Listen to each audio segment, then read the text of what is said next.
US is now going to bring another law halting International Relocation of Employment Act higher. Halting International Relocation of Employment Act 2025. अब क्या किया जाएगा इससे? जो India में बैठी हुई सॉफ्टवेयर कंपनीज हैं, टेक कंपनीज हैं, जो अपनी सर्विसेज एक्सपोर्ट कर रही हैं, उनके ऊपर, उनकी अर्निंग के ऊपर टैक्स लगा दिया जाएगा।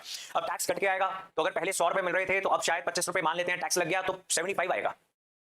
अगर जो प्रॉफिट मार्जिन है दैट इज लेस देन 25%, तो ये बिजनेस करना फीजिबल नहीं रहेगा।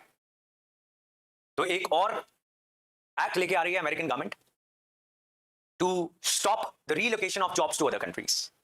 Is it going to stop this relocation to other countries, or is it just going to make services also expensive for American consumers and American companies? That we will see. But Indian economy के लिए ये सारे challenges हैं, different sectors के लिए। इससे पहले tariff लगे हुए हैं, अब ये higher bill आने वाला है। So this is a matter of concern. This can lead to nearshoring. Nearshoring is an economic concept, economic phenomena, जिसमें क्या होता है, अब Indian companies अमेरिका के आसपास जो countries हैं, कनाडा, मेक्सिको, जिसके साथ उसके फ्री ट्रेड एग्रीमेंट्स हैं, वहां पर अपने ऑफिसेस खोलने की कोशिश कर सकते हैं, राइट? सो आप इंडिया में जॉब्स नहीं भेजना चाहते, दैट इज फाइन, लेकिन इंडिया के पास कुछ कंट्रीज हैं जहां पर, अमेरिका के पास कुछ कंट्रीज हैं जहां पर आपके फ्री ट्रेड एग्रीमेंट है, तो वहां पर इंडियन कंपनीज अपने ऑफिसेस रिलोकेट कर सकती हैं। Now this is a bill, जब ये पास हो जाएगा, जब ये इंप्लीमेंट हो जाएगा, तब इसके क्या कॉन्सिक्वेंसेस होंगे, उसके ऊपर बड़ी अच्छी खासी चर्चा होगी।